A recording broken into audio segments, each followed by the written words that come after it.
Tugas final pendidikan multikultural. Perkenalkan, nama saya Delvi Reneta, NIM 220118034, kelas A11 Makale.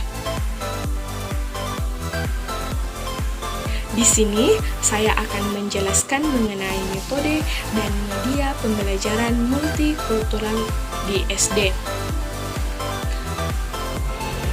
Media pembelajaran multikultural. Media pembelajaran adalah merupakan salah satu cara atau alat bantu yang digunakan dalam proses belajar mengajar. Hal ini dilakukan untuk merangsang pola pembelajaran agar dapat menunjang keberhasilan dari proses belajar mengajar, sehingga kegiatan belajar mengajar dapat efektif untuk mencapai tujuan. Selanjutnya, media pembelajaran multikultural. Media yang digunakan untuk pembelajaran multikultural yaitu media gambar. Media gambar juga dapat diartikan sebagai segala sesuatu yang bisa diimplementasikan secara visual dalam wujud dua dimensi sebagai pemikiran atau curahan yang beragam. Contohnya seperti film, lukisan, slide, potret, opakue proyektor, strip, dan sebagainya. Selanjutnya, alat peraga media gambar yang digunakan dalam pembelajaran multikultural di SD adalah papan keragaman budaya Indonesia. Digunakan agar siswa lebih memahami keberagaman budaya yang ada di seluruh Indonesia. Contohnya, gambar yang dipaparkan tersebut. Selanjutnya, kelebihan media gambar. Yang pertama, sifat konkret gambar lebih realistis, menunjukkan pokok masalah dibandingkan dengan verbal semata.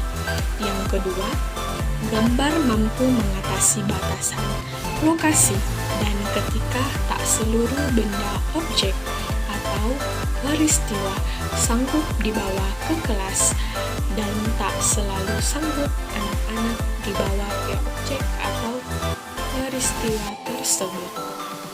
Ketiga, media gambar mampu mengatasi keterbatasan pengalaman kita, contohnya sel atau penampang daun yang tak mungkin kita lihat dengan mata telanjang akan disajikan dengan jelas dalam bentuk gambar. Yang keempat, gambar bisa memperjelas sebuah masalah dalam sektor apa saja dan untuk tingkat umur berapa saja, maka akan mencegah atau membetulkan kesalahpahaman. Yang kelima, gambar harganya murah dan enteng dibawa dan tidak memerlukan peralatan khusus. Selanjutnya, kelemahan media gambar. Yang pertama, gambar cuma menekankan persepsi indera mata. Yang kedua, gambar benda yang terlalu kompleks kurang efektif buat gerakan pembelajaran. Yang ketiga, ukurannya teramat terbatas untuk guru besar. Selanjutnya, contoh lain seperti guru memperlihatkan gambar beberapa anak dari latar belakang berbeda, ada yang mempunyai kulit putih, ada yang berkulit hitam, juga ada anak yang memiliki rambut lurus dan keriting. Selanjutnya, guru menjelaskan kepada siswa bahwa Indonesia terdiri dari berbagai macam suku dan budaya. Untuk itu, tidak menutup kemungkinan di dalam satu kelas ada yang berkulit putih dan ada yang berkulit hitam. Dan ada juga berambut lurus dan ada pula berambut keriting. Oleh karena itu, Siswa tidak boleh membeda-bedakan teman pada saat mereka bermain ataupun belajar dimanapun mereka berada, seperti di lingkungan sekolah, lingkungan rumah, maupun di lingkungan di tengah-tengah masyarakat. Selanjutnya, perbedaan dari segi kepercayaan. Dengan menggunakan media gambar, guru memperlihatkan gambar dan menjelaskan keragaman agama yang ada di Indonesia. Agama yang ada di Indonesia yaitu Islam, Kristen, Katolik, Hindu, Buddha, dan Konghucu, sehingga siswa dapat lebih mengerti isi dari gambar tersebut. Selanjutnya, guru menjelaskan kepada siswa bahwa sebagai negara yang memiliki keberagaman mereka tidak boleh membeda-bedakan dirinya dengan orang lain.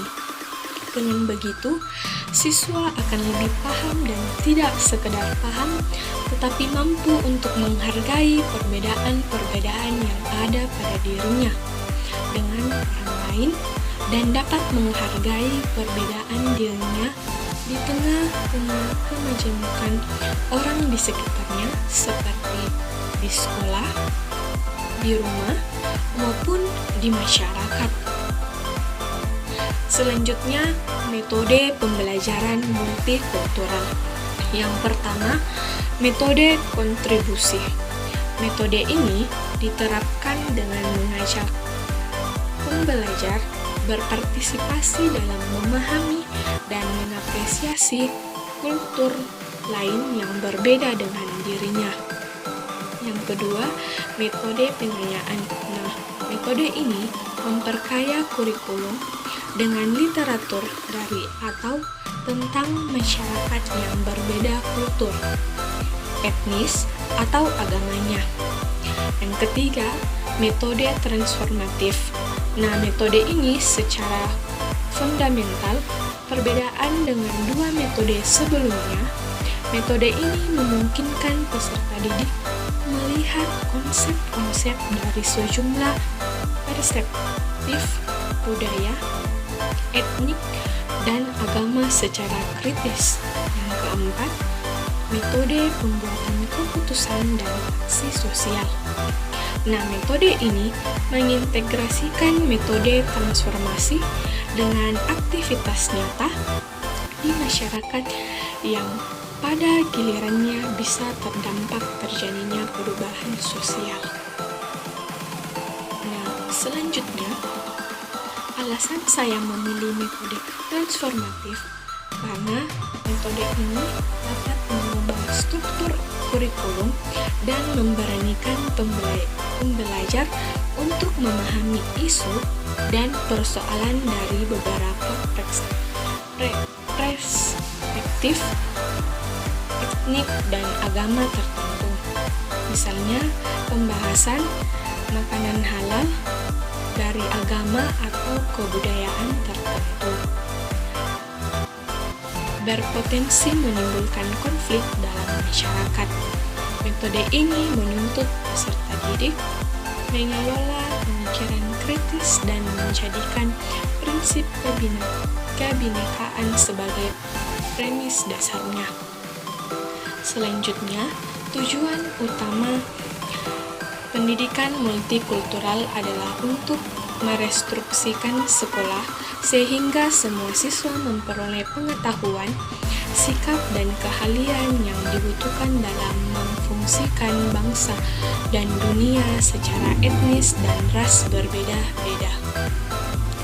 Nah, selanjutnya, peran pendidikan multikultural akan membantu siswa untuk mengerti, menerima, menghargai orang lain yang ada di lingkungan sekitarnya, terutama teman kelasnya ataupun teman yang ada di lingkungan sekolah dari suku, budaya, agama, dan nilai yang berbeda. Untuk itu, anak didik perlu diajak melihat nilai budaya lain sehingga mengerti secara dalam, dapat menghargai orang lain. Nah, sekian dari saya dan terima kasih.